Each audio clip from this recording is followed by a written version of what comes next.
Good morning. It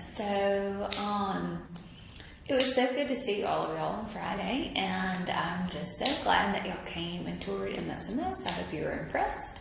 I was really glad to see your smiling faces, and I hope you did enjoy those donuts. Today we are going to finish up that sheet that I gave you in class on Friday. So I think we worked through the first 4. So we are going to try to finish it up. Okay? All right, so let's look at the number 5 here. So number 5 said the function h described by h of x equals 2.75x plus 71.48 can be used to estimate the height in centimeters of a woman whose humerus, the bone from the elbow to the shoulder, is x centimeters long. Estimate the height of the woman whose humerus is 30.68 centimeters long. So what does that mean? That means that we want to plug, so x represents the humerus bone, right? So my x is going to be 30.68. So that means that I want to plug 30.68 into my function. So here I'll have 2.75 times 30.68 plus 71.48. Okay, so I'm going to plug that in. So what is that? So that's 2.75 times 30.68 plus 71.48. So 155.85 centimeters tall. So someone that has a humerus bone that's 30.68 centimeters is going to be roughly about 155.85 centimeters. Okay? All right, let's look at number 6 here. Okay, so number 6 said, in a certain city, the cost of a taxi ride is computed as follows. There's a fixed charge of $2.10 as soon as you get in the taxi, to which a charge of $1.70 per mile is added. Find an equation that can be used to determine the cost of an X mile taxi ride. So there's no matter what, if you get in the taxi, it's going to be $2.10. That's not going to change, right? And then you're going to get charged $1.70 per mile. So, and per mile will be X. So that'd be $1.70 times X plus our fixed cost of $2.10. So that would be my cost function there. So what? See? All right. Okay, so let's look at number 7. Number 7 says, write a slope-intercept equation for a line with the given characteristics. It passes through the point -2, 0 and 5, -5. So if you're given 2 points and you need to find an equation of a line, right? The 2 things that you have to know to find an equation of a line would be a point, which you know, right? You know actually 2 of them, but you also have to know your slope. So the first thing that I need to do over here is find the slope. And your slope is y2 minus y1 all over x2 minus x1. So y2 would be your -5, so -5 minus 0 all over 5 minus a -2. So that would turn into a plus of 2. So this will be a -5 over a 7. Okay, slope-intercept form. So I'm going to say y minus, we're going to use this right here, y minus 0 is equal to a -5/7 x minus a -2. So it'll turn into that positive 2. So this will be y equals -5/7 x minus 5 times 2, which is a 10 over a 7.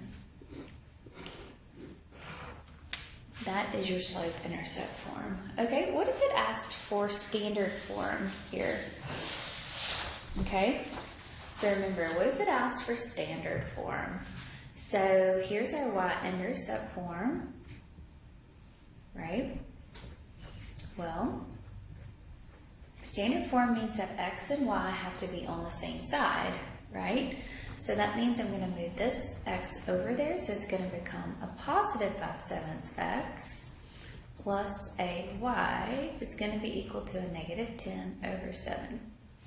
Okay, the next thing that you would do is clear the fractions. So you would multiply by the denominator, and the denominator for both of those is actually a 7. So we'll multiply everything by a 7. So 5/7 times 7, those go away, so I'm going to be left with 5x. 7 times y is a 7y. And then this 7 goes away, so I'm going to be left with a negative 10. So this would be your standard form. Okay, so it asks for slope-intercept form, but that would be your standard form. Okay, let's look at number 8 here. Determine whether the lines are parallel, perpendicular, or neither. So the only way to determine those is to look at slope. To look at slope, I have to solve both of these equations for y. So I'm going to take 3x minus 4y is equal to negative 12, and I'm also going to take 8x plus a 6y is equal to negative 12. I'm going to solve both of those for y. I'm going to get y by itself. So here, if I get y by itself, I'm going to get negative 4y. I move the 3x to the other side, so it will become a minus 3x. I'll divide both sides by a negative 4. Everything gets divided by a negative 4. So you'll have y equals negative over negative is a positive. And then negative over negative, so it's going to be a positive 3. Here, same thing, so you'll solve for y, so you'll move the 8x to the other side. So it'll be a negative 8x minus a 12. Divide both sides by 6. So y is going to be, I can reduce that right there, so 2 can go into both of those, so it'll be a 4/3, and negative 4/3 x minus 12 over 6, which is a 2. Okay, so the slope of the first line is a positive 3/4, and the slope of that second line is a negative 4 over 3. Are those the same values that I need to be comparing right here? Are those the same numbers? No. Are they opposite signs? Are they the reciprocals of each other? So they're opposite signs and they're the reciprocals of each other. So that means that these two lines are going to be perpendicular.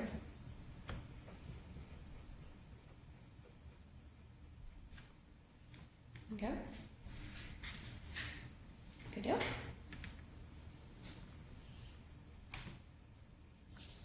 All right. So let's look here. I want to find an equation of a line and put it in slope-intercept form. So it passes through the point 4, negative 6, and is perpendicular to this line. Okay, so if it's perpendicular to that line, then I'm going to be able to know slope. So what's the first thing I need to do? I need to find the slope of the line that's given.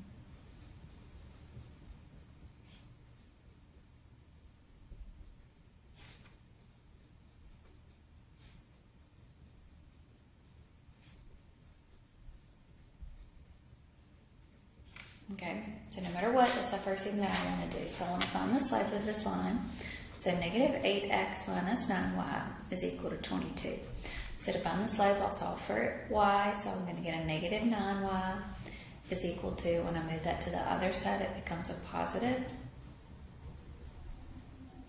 And then divide both sides by negative 9. So you're going to get y equals a negative 8 over 9.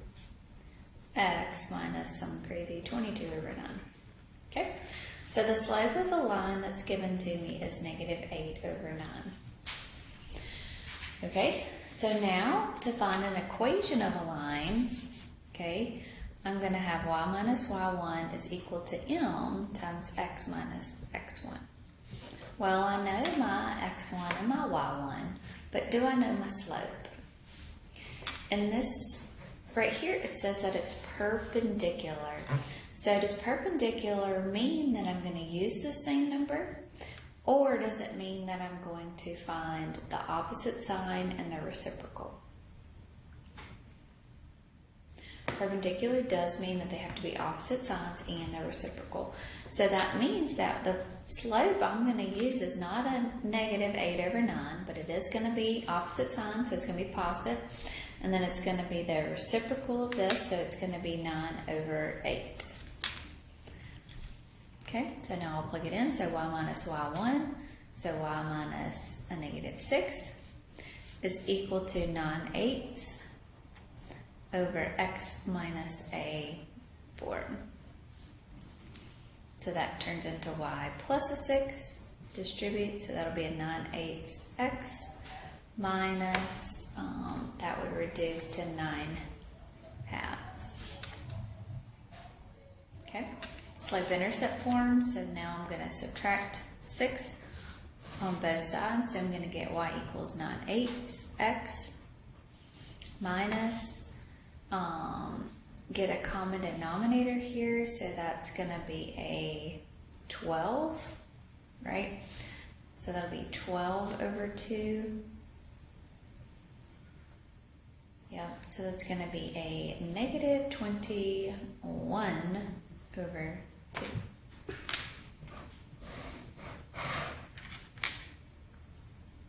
Good. Okay. So, let's look here. Number 10 was to look at the domain and the range of the function. So remember, the domain is looking at the x values, and the range is looking at the y values.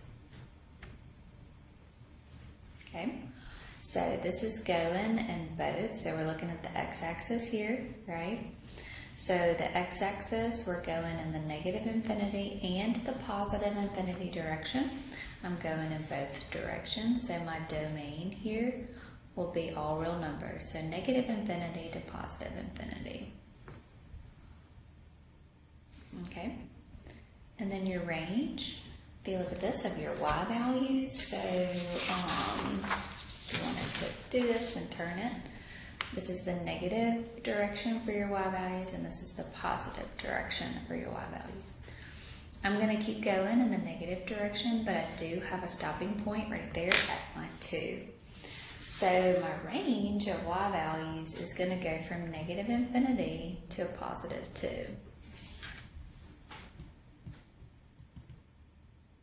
Okay, good. All right, so number 11, using substitution. So that means that I want to plug in, solve one of these for one of the variables and use substitution. Okay, so let's use this one. So let's solve this one for x. So when I do that, I'm going to have a negative 4y. So I'm going to plug that one into my second function. So I'm going to have a negative 4y minus a 4y is equal to 24. So that will be a negative 8y is equal to 24. Divide both sides by negative 8, so y is going to be equal to a negative 3. The x value, you can plug it back in, so negative 4 times negative 3, which is a positive 12. So the ordered pair will be 12 comma negative 3. Okay? Right. All right, let's look at this one. This one's a piecewise function. So this is what we did Thursday, I believe Thursday. We did piecewise functions on Thursday. So piecewise functions have different functions, and then you have it defined at different parts of the domain. Okay, so I want to evaluate f of 6. So if I want to evaluate f of 6, I don't know where I'm going to plug this in. So is 6 less than 1? Is 6 in between 6 and 8? And it is. So we're going to plug that one in the second function. So 6 times 6 gives me a 36. Okay? What about f of 0? So is 0 less than 1? It is. So you're going to say 2 times 0 plus a 1. So you're going to plug it into the first function. F of 9. So where does 9 fall? Is 9 less than 1? Is 9 in between 6 and 8? Or is 9 greater than 8? And 9 is greater than 8. So we're going to plug that one in there. So 6 minus 8 times 9. So what's that? 66 or negative 66. And then what about f of 8? So is 8 less than 1? Nope. Is 8 in between 6 and 8? Or is 8 greater than 8? And where it is you're gonna plug it into the one that has the equal to there. So we'll have 6 times an 8, which is a 48. Good. Okay. So now let's look at graphing a piecewise function. So graphing a piecewise function, the same thing. So here we've got 4 minus an x for x values that are less than or equal to a 2. So remember, when you graph, you do plug in that starting point. So you do plug in that point, that value there, no matter what. Okay, so it's x value is less than or equal to 2, so we'll plug in 2, 1, and 0 in this first one. Okay, in the second one here, you will also plug in 2, and it's for x values greater than 2, so that means that there will be an open circle there. Okay, so we'll plug in 2, 3, and 4 for this one. So 1 minus 2x. Okay, so if you plug in a 2 right there, so 4 minus a 2 will be a 2. Plug in a 1, 4 minus a 1 is a 3. Plug in a 0, 4 minus a 0 is a 4. Here we'll plug in a 2, so 2 times 2 is 4. 1 minus a 4 will be a negative 3. Plug in a 3, 2 times 3 is a negative 6. 1 minus a 6 is a negative 5. Plug in a 4, 4 times 2 is an 8. 1 minus an 8 is a negative 7. So this value here will have a closed circle. Okay, so at 2 we'll go 1, 2, we'll have a closed circle there. At 1 we will be at 3, so 1, 2, 3. And then at 0 we will be at 4.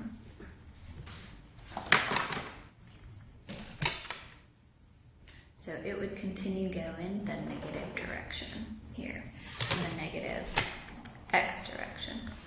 The second one we'll do 2, negative 3. So at 2 we'll go down to a 1, 2, 3. And this one we'll have an open circle there. 3 we will be at negative 5. Oops, sorry. And then at 4 we will be at negative 7. 5, 6, 7. And it will continue going in the positive x direction.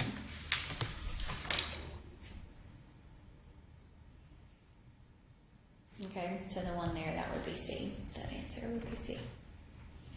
Okay, so I hope that makes a little bit better sense for you, especially this, the piecewise stuff is in this unit. So I want to make sure that you understand piecewise functions. So finish up your homework on piecewise functions if you haven't already, and let your proctor get to it and review it and check your answers and make sure everything is good. So if you have any questions, please let me know.